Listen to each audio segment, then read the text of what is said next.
안녕하십니까. SNK 테라피릭스의 최상돈입니다. 저희들은 자가면역 질환 치료제를 개발하고 있습니다. 저희들은 2020년도에 설립이 됐고, 지금 여기 보시다시피 이제 질환을 우선 타겟팅하는 물질 최소 6종을 확보하고 있습니다. 저는 현재 아주대학교 분자과학기술학과 교수면서 아주대 의대 류마티스내과 겸임 교수로 있습니다. 저희들의 팀 멤버들입니다. 저희들이 맨 처음 시작하는 방법은 일단 컴퓨테이션으로 시작을 합니다. 어떤 타겟 몰레큘이 있으면 거기에 바인딩하는 라이간드라는 걸 컴퓨터 시뮬레이션으로 찾게 되고요. 여러 가지 과정을 통해서 최적의 후보 약물을 개발하게 됩니다. 건선치료제를 개발해 보겠습니다. 이거는 잘 아시는 질환이니까 그냥 넘어갑니다. 왼쪽 위를 보시면 일단 조직에서 파괴돼서 노출되는 핵산, RNA나 DNA를 톨라이크 리셉터 7이라는 게 RNA를 알아보고 9이라는 게 DNA를 알아보면서 뭔가 비정상적인 여러 가지 염증 반응을 일으키는 것이 건선입니다.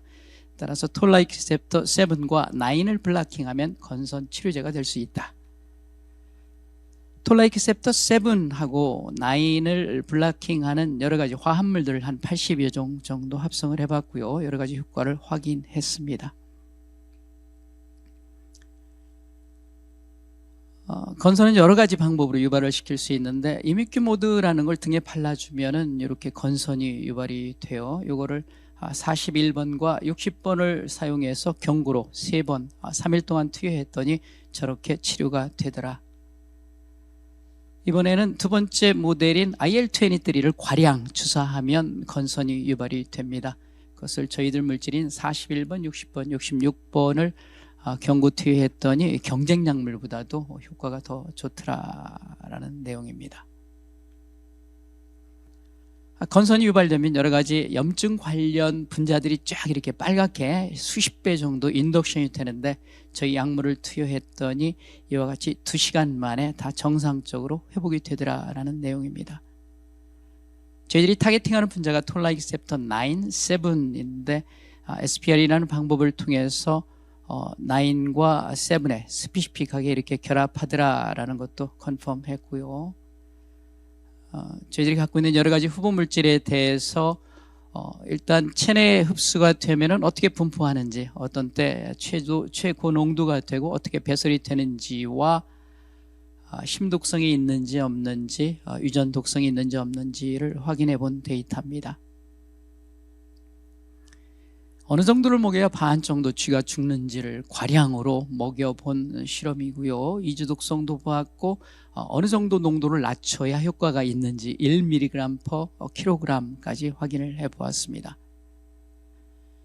현재 건선 치료를 위해서 사용되고 있는 약물은 왼쪽 표 저 빨간 글자를 보시다시피 TNF, IL-17, IL-23를 억제하는 항체 약물이 주된 약물 시장입니다. 저희들은 케미칼이라 경구 투여용으로 가능합니다. 현재 건선 시장은 선진 7개국을 봤을 때 앞으로의 건선 시장은 약 40조에서 50조 정도고 주요 플레이어는 에브비나 릴리입니다. 이번에는 두 번째 질환인 전신홍반 루푸스를 소개해 드리도록 하겠습니다. 루푸스는 국내 환자도 약 3만 명 정도가 되는 희귀 질환입니다. 증상은 피부 발진, 광과민성, 신장염 이런 것들이고 심하면 사망하기도 합니다. 루푸스 발병 기전도 앞서 말씀드린 것하고 비슷한데 파괴된 조직으로부터 노출된 RNA나 DNA가 혈액 속에 있는 이 덴드리트셀에 7, 9이 인식을 하면서 혈액 속에 염증 관련 신호 분자를 과량 분비하면서 전신성 질환입니다. 따라서 앞서 저희들이 개발했던 톨라이크 리셉터 7하고 9을 블락킹하는 화합물은 루푸스에도 들을 것이다. 루푸스 동물 실험을 하게 됩니다. LPR 모델이라는 거고요. 보시다시피 이 모델은 털색이 하얘서 얼굴로 증상을 금방 관찰할 수 있습니다. 이거는 현재 사용되고 있는 약물인데 60mg을 투여했더니 치료되는 듯 안 되는 듯. 근데 우리 물질은 30만 투여했는데 전부 다 깨끗하게 치료 효능을 보이고 있습니다. 이번에는 60을 쓰던 것을 더 낮춰서 15로 낮춰봤습니다. 그랬더니 지금 사용되고 있는 약물은 권장량보다 4분의 1인 양이죠. 그랬더니 치료 효과가 사라져 버렸어요. 그런데 우리 물질은 여전히 말끔하게 치료 효과가 관찰되더라라는 겁니다. 이거는 두 번째 루푸스 모델인 NGB라는 건데 털 색깔이 갈색이라 잘 구분되지는 않습니다.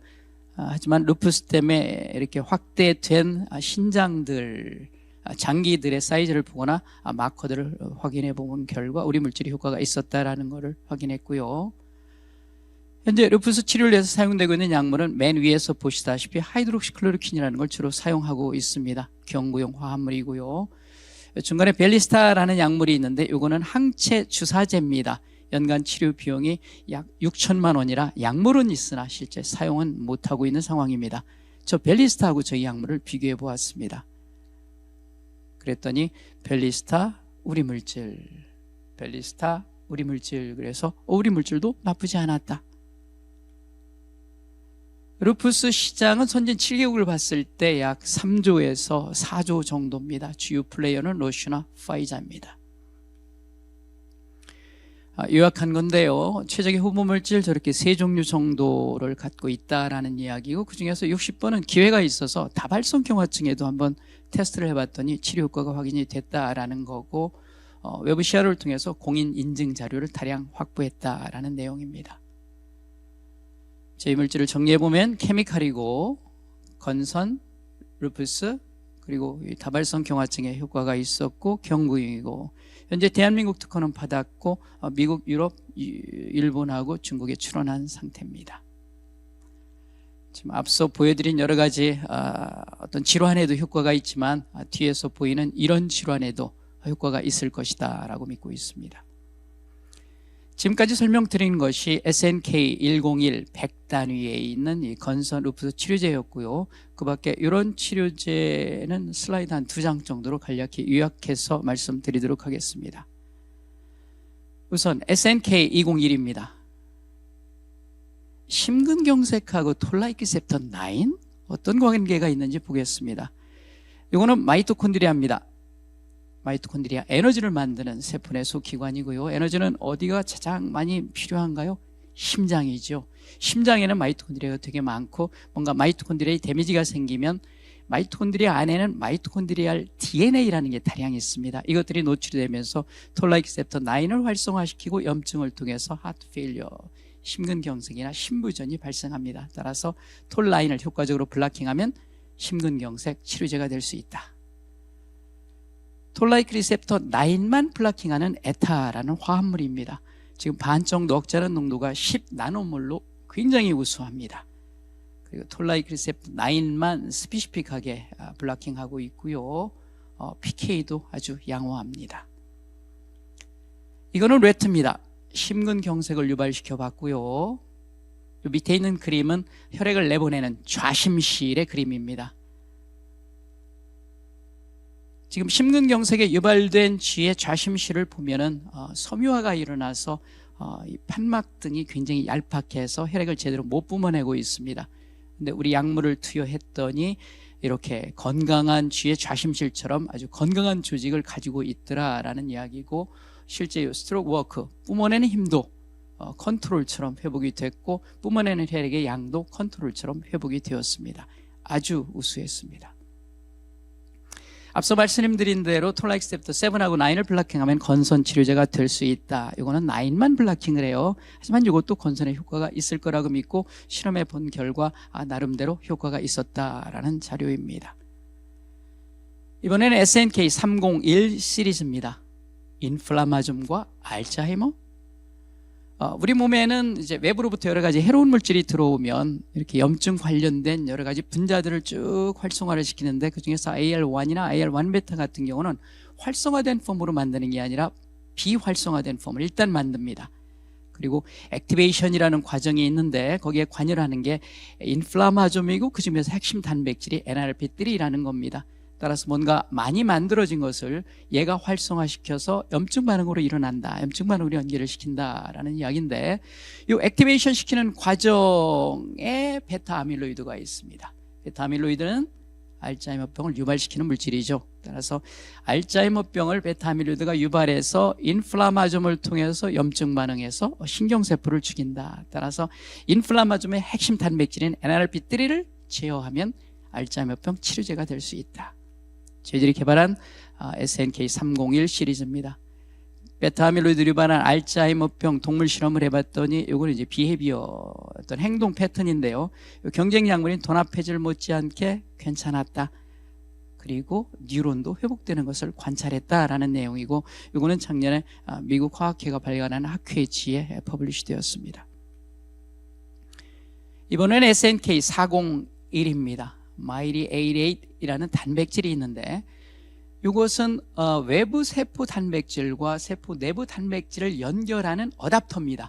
지금 여러 가지 수용체가 톨라이크 리셉터 여러 가지 수용체가 있는데 그 밑에 MyD88이 있고 다양한 인터루킨 밑에 MyD88이 있습니다. 따라서 저 MyD88을 억제할 수 있으면 뭔가 비정상적인 염증, 자가면역 질환을 예방할 수 있겠다. 그래서 저희들이 개발하는 것이 SNK401이고요. 말씀드린 것처럼 여러 가지 톨 리셉터를 제어하고 있고 인터루킨을 제어하는 걸 확인한 다음에 다발성 경화증의 테스트를 해보았습니다. 효과 있는 것을 확인했고요. 건선에도 효과가 있었습니다. 이번엔 SNK501 시리즈입니다. 이거 암덩어리고요. 보통 암이 생기면은 저희들 면역력이 암세포를 제거를 하는데, 암세포에는 저희들이 면역력으로 공격할 때 PD-L1이라는 걸 만들어서 면역력이 제대로 발휘하지 못하게 합니다. 그러면서 커갑니다.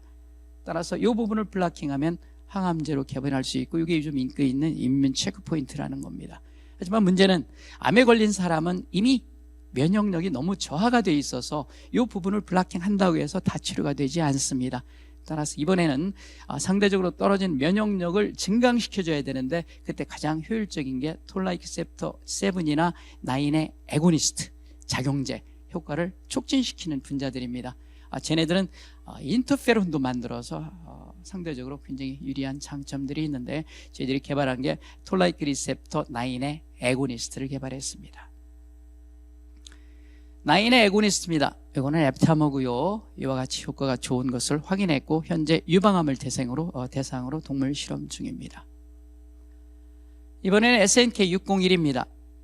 종양괴사인자 TNF-알파라는 건데요. TNF-알파는 거의 모든 조직에 반응을 하면서 여러 가지 인플라메이션에 또는 여러 가지 반응에 관련된 신호물질들을 만들게 됩니다.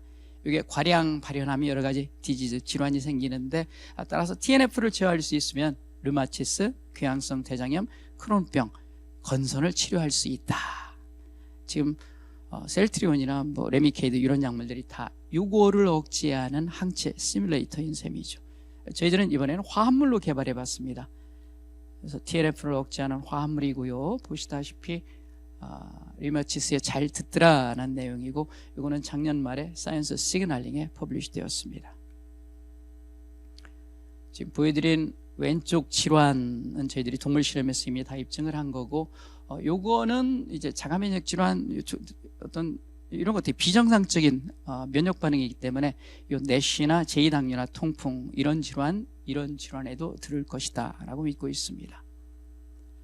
공동연구협력 체계입니다. 전 아주대학교 분자과학기술학과라 같은 과 교수님들, 아주대 의대 교수님들, 그리고 경희대 의대 교수님들, 서울대 성균관대 이분들과 공동 연구를 계속해 왔습니다.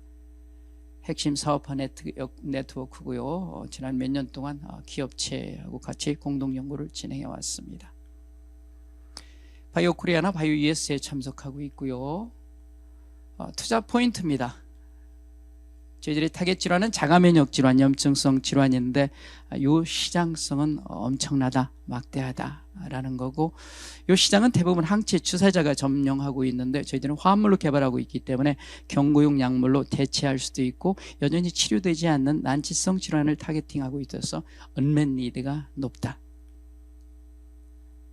목표는 금년에 한 30억이나 50억 정도 시리즈 A 투자를 받으면 지금 진행되고 있는 루푸스, 신부전, 알츠하이머병 치료 후보 물질의 GLP 톡스를 얻어서 IND를 받고 싶습니다. 저희들의 목표는 타이레놀이나 아스피린입니다. 경청해 주셔서 감사합니다.